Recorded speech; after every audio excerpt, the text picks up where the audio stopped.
बिहार में voter list पुनरीक्षण को लेकर इलेक्शन कमीशन बुरी तरीके से घिरता हुआ नजर आ रहा है। अभी तक विपक्षी पार्टियों की तरफ से विरोध हो रहा था, लेकिन अब एनडीए गठबंधन की अहम घटक दल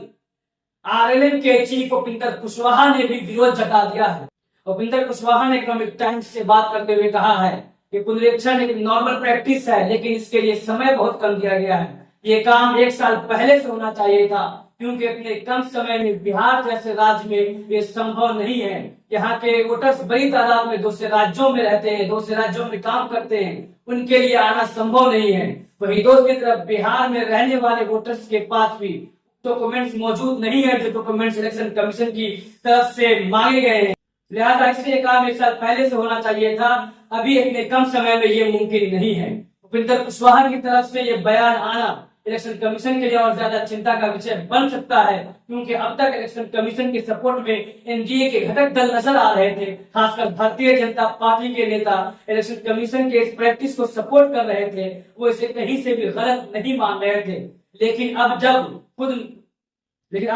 एनडीए के घटक दल ने भी तो विरोध जता दिया है, तो ये और ज्यादा चिंता पैदा कर सकता है। वहीं दूसरी तरफ पप्पू यादव ने जो कॉल दिया था कि आने वाले 9 जुलाई को बिहार बंद किया जाएगा इलेक्शन कमीशन के इस स्टेप के खिलाफ, इस प्रैक्टिस के खिलाफ, उसमें अब महागठबंधन का भी सपोर्ट मिलता हुआ नजर आ रहा है। महागठबंधन ने भी ऐलान किया है कि आने वाले 9 जुलाई को इलेक्शन कमीशन के इस इनिशिएटिव के खिलाफ, इस स्टेप के खिलाफ पूरे बिहार का चक्का जाम किया जाएगा। न सिर्फ ऐलान किया गया है, बल्कि डिस्ट्रिक्ट और ब्लॉक सतह पर जाकर के महागठबंधन की पार्टियां मीटिंग्स करके अपने कार्यकर्ताओं को तैयार कर रही है कि आने वाले 9 जुलाई को पूरे बिहार का चक्का जाम किया जाए, ट्रेनें बंद की जाएंगी, सड़कों को बंद किया जाएगा, दुकानें बंद रहेंगी, क्योंकि महागठबंधन की पार्टियों का, विपक्षी पार्टियों का ये मानना है कि ये स्टेप सिर्फ और सिर्फ इसलिए लिया जा रहा है कि बिहार के दलितों, आदिवासियों, पिछड़ों और दूसरे ऐसे वोटर्स के वोट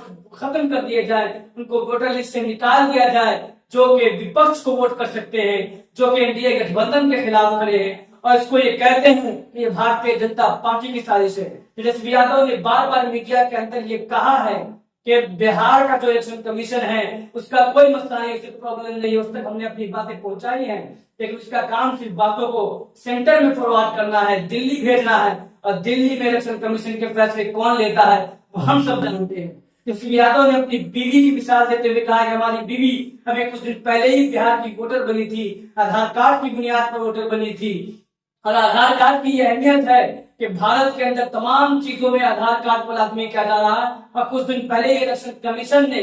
वोटर लिस्ट को भी वोटर लिस्ट को भी आधार कार्ड से लिंक करने का ऐलान किया था, इसीलिए ताकि वोटर लिस्ट में जो धांधली होती है, कोई एक साथ 2 जगह वोटर बन जाता है, दूसरी धांधलियां होती है, उससे रोका जा सके। लेकिन आज जब पुनरीक्षण किया जा रहा है तो आधार कार्ड को ही इसमें एविडेंस नहीं माना गया है। और जो डॉक्यूमेंट्स मांगे गए हैं, 12 डॉक्यूमेंट, वो ऐसे डॉक्यूमेंट्स है जो बिहार के अक्सर लोगों के पास मौजूद नहीं होते। तेजस्वी यादव और महागठबंधन ने ये डिमांड किया है कि आधार कार्ड को भी इस प्रोसेस में शामिल किया जाए, उन डॉक्यूमेंट्स में शामिल किया जाए, जिन डॉक्यूमेंट्स की बुनियाद पर पुनरीक्षण का काम किया जा रहा है। महागठबंधन के इस तरह के मजबूत विरोध की वजह से इलेक्शन कमीशन भी परेशान नजर आ रहा है और बार बार अपने फैसलों को बदल रहा है। पहले ये फैसला आया कि 2003 के बाद जो लोग वोटर बने हैं उन्हें अपने फादर का, अपने वालिद और अपने बाप का सबूत, उनकी शरीयत का नहीं देना पड़ेगा। और अब ये फैसला आया है कि 25 जुलाई के बाद भी, जो आखिरी तारीख तय की गई थी 25 जुलाई तक पुनरीक्षण होगा, उसके बाद भी वोटर्स अपने डॉक्यूमेंट जमा कर सकते हैं, वोटर्स फॉर्म भर सकते हैं। साथ ही साथ इलेक्शन कमीशन ने यह भी कहा है कि अगर किसी के पास डॉक्यूमेंट्स मौजूद नहीं है, वो डॉक्यूमेंट जो मांगे गए हैं, तो वो बगैर डॉक्यूमेंट के भी फॉर्म भर के, बगैर फोटो और डॉक्यूमेंट के फॉर्म भर के बीएलओ के पास जमा कर सकता है। उसके बाद बीएलओ की जिम्मेदारी होगी और चुनाव अधिकारियों की जिम्मेदारी होगी कि वो गांव में जाकर के, मोहल्ले में जाकर के, आसपास के लोगों से बात करके, उस वोटर से मिल करके उनके नाम को